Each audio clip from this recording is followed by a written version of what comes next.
So welcome to Beyond the Strikes, and I'm delighted to say we're joined by your new favourite fighter, Alyssa Lightning Linduska. Alyssa, how are you doing today? Hi, well, thank you for having me. I am great. A full belly and a happy, fighter after last Wednesday. I know. Well, talking about last Wednesday, congratulations on your pro debut win. How did it feel fighting for Invicta? Oh, thank you. To be honest, it did feel like I don't know. I guess I haven't really totally dissected it. In one way, it just felt like another fight, and then on the flip side, it was so smoothly run that I was like, wow, I really made it to the big leagues here. But it was just such a great experience. And after the fact, I really allowed myself to take it all in. But leading up, I didn't want to get caught up in the show and everything that could potentially have been weighing really heavy on me. Yeah, So that makes complete sense. And I mean, we've been looking through your records and through your stats, and it's really clear that you've had a really successful amateur career as well. So, for anyone who hasn't seen you fight before turning pro, what would you say the highlights of your amateur career were?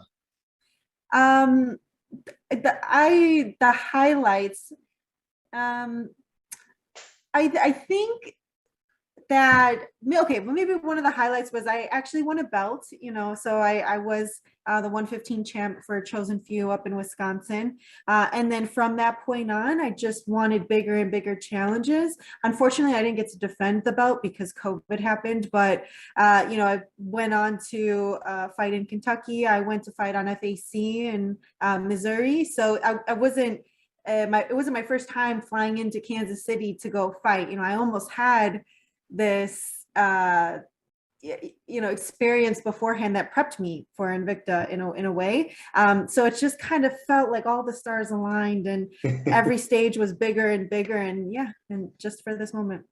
Oh, well, honestly, it was really great and it was brilliant. It's always good for us because when we start getting to know fighters, I don't think there's a better feeling than when you're seeing fighters you get to know and seeing them do really well. So it was fantastic. And then going right back to the start, where did you originally grow up and how did you get into combat sports? Yeah, so I'm from Chicago. I was born and raised. I went to school here. I've lived here my whole life. So, when people say they're from Chicago, I'm really from Chicago and I'm still here. And yeah, so I got into combat sports. I never actually was a big combat sports fan. Like my grandfather watched wrestling and he always would tell me, "Oh, come look at this, come look at that." And I was like, I don't know what they're doing and I'm not into it. But then when I graduated from university, I decided to take up something new. And there was an MMA gym down the street from where I was living at the time. So I thought I would just join to learn self defense and get in shape and all that. And then turns out I'm really competitive. So then just took it here. I started off doing some jujitsu competitions, and I think after like a year and a half of training in the competitions, I thought, okay, well, let's just take it up a notch and get in a cage. And alas, here we are. Exactly. Yeah. And were there any other sports that you were really into growing up? Yeah, I was a big runner. So I did track and field, and then I did cross country. So I'd say my forte is more of a long distance runner. I can run miles and miles and miles, and I enjoy it. So, Yeah, well, you could really tell last Wednesday that your cardio was incredibly impressive. Did you oh, feel thank like you. you could have gone on for longer? Yeah, yes, yes. It's so strange to like watch myself on tape versus like to experience, because when I'm experiencing, the fight firsthand, it feels like slow motion almost. Like I don't like to have any, I don't know, almost impatient, right? But that's something that I need to work on myself, like in my game. But yeah, that's how I train. That's how I like to compete. I like to just go forward and yeah, keep a high pace. And then fighter nicknames. So we really love fighter nicknames, and you've got a good one, Lightning. Is there a story behind this one? Yeah, so my my boyfriend Pierre, he actually was in my corner for Invicta. So when I first joined the gym, we weren't together, like we were just teammates, and he was watching me train, and he was like, "Lightning, that's going to be your nickname," because I am a pressure fighter. I'm just always throwing something out there, and he's always big on alliteration. So, and I thought, okay, that's pretty good, and it seems to have really stuck. So Yeah, that's where that came from. yeah, and it really works. I'm a big fan of that as well. And I think when you have like kind of two L's together and the announcers really going for it, it works so well. Oh, thank you. Yeah, I think nicknames, they are a really big deal, especially because sometimes people don't remember. You're like nobody's gonna remember Linduska. I mean, as great as the last name as it is, I don't know, but just to know somebody as their nickname. I mean, we have the Korean Zombie. We have all these people that you just remember them from their nicknames. It's Yeah. important. It's so true. It is so true. Mhm. And before a fight, do you have any superstitions or routines that you always do? Um, I don't know if I have superstitions, but I definitely have routines. Um, something that's big for me, and I think more as fighter mentalities is a topic of conversation. We get into things that they should do beforehand, so it's not a surprise. So like visualizing yourself in the fight, or the walk up, or the leading to the fight. I do have routines that I do at the gym with Pierre. So we'll do what we call dress rehearsals, Mhm. where we have a cage, and I don't know, maybe leading 2 weeks leading up to the fight, we'll get in there, lock it up, imagine that we just walked in, the ref says go, and then you have that first initial like 30 seconds of a feeling out process, so that's not foreign to me when I get into competition. That used to be something that really I didn't know how to handle. And so we established that routine, and I think it's proven, to be successful, because now when I get in there, I don't feel nerves, when they say ready to fight. I'm already good to go at that point. Yeah. Yeah. Yeah, that's so interesting. Do you get a chance when you're there to go into the cage beforehand? Yeah, I make sure to do that, so that it's not the so when I'm walking out, it's not the first time that I've seen that cage. Granted, the cages are all pretty similar, it's a cage. However, I want to be able to visualize what it's like to walk in, to go step into my corner, and then to imagine somebody across from me. So this on Wednesday, I was able to quickly like run up and jump in the cage, because that was the first fight, so I had to do everything like a speedy pace. Yeah. Yeah, that's excellent. Well, next round is called our hypothetical round. So we're going to ask you a bit of a random questions. You can be as random as you like with your Okay. answer on this one. Okay. So the question is, if you could be any living person for a day, who would you choose and what would you spend the day doing? Oh, any living person. Literally Wow. anyone. Wow. I feel like this has to be a really good. Okay. Maybe.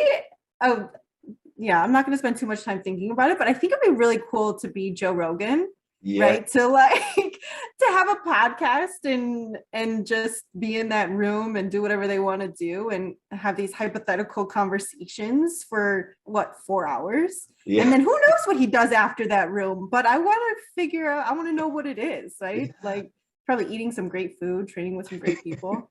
I think that'd be That pretty is cool. such a brilliant answer. I've never Yeah. thought of Joe Rogan before. Whenever I've asked that question, I kind of always think to myself who I'd answer. And yeah, what a brilliant answer, Joe Rogan. Love that. He's a really interesting guy, isn't he? Yeah, super interesting guy. Yeah. And, I mean, he's got one of the best jobs around, I think. And like you say, the podcast, you kind of just get to sit around with your mates and put the world to rights. So I think that's such a great answer. I love that. Oh, thank you. And then next round is called the Quickfire round questions. So Okay. I'm going to give you either or, and it's literally the first answer that comes to mind that you want to answer. So you All ready? right. Yeah, I'm ready. Okay, so striking or grappling? Grappling. Robots or dinosaurs? Dinosaurs. Hot or cold? Hot. a KO win in the first 5 seconds of a fight or a KO win in the last 5 seconds of a fight? Oh, I kind of say the last 5 seconds. To be rich and famous or rich and unknown? Rich and unknown. To travel to the moon or to travel to the bottom of the ocean? Oh, the moon. The ocean seems terrifying. Pizza or burgers? Pizza. And superhero or supervillain? Superhero. Nice. Any particular favorite superhero?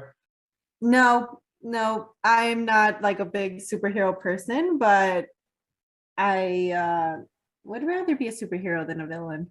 Yeah. Yeah. I think when I'm thinking who would I answer, the supervillains seem to have like really cool backstories, but ultimately you've got like Batman, Superman. You don't really get much better than them, do you? So I think I answer the same. And then, so final couple of questions for you. So when's the latest on when we can see you back in the cage? My goal is to be back in there around September. You know, they have cards every 2 months, so I'm thinking definitely before the end of the year. You know, I don't want to spend some time away, and I won't be put on July. So hopefully September or November.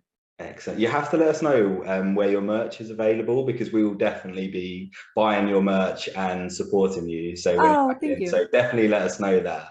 Yeah, you could actually get an MMA Tico on my Instagram. There's a link at the top, and you can buy the shirts and the sweaters there. Excellent. We will check that out after this interview. Great. And then final question for you is, what do you want to achieve in the next few years? In the next few years, like in terms of MMA or life? Both really, yeah, in general and in MMA.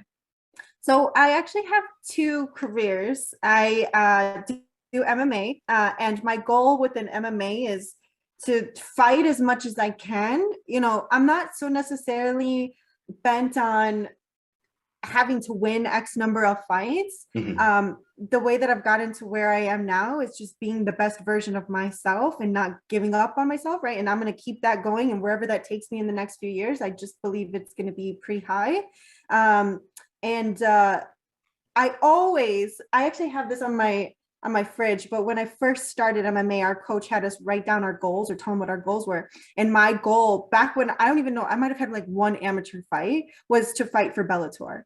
And they don't have a 115 division. They only have 125, but you know, if things go well in Invicta, you know, maybe we can really do something big in Invicta, or we can make our way over to Bellator. But you know, before I'm done in my career, I would love to make that happen. And then in my other career, I'm actually a business analyst. Yeah, so I like to do these two things in parallel. It keeps me sane. And you know, I'm just hoping to keep progressing there and you know, build a loving family with all the things that I'm able to achieve. So I absolutely, I know. And I'm always really interested between business and sport because in my job, in the career I have, we've had a few like pretty high profile sports people come and talk to us, and there's always been some sort of alignment between business and sport. Have you found that in your job? Is there anything you've kind of taken from like your career into your MMA career? 100%.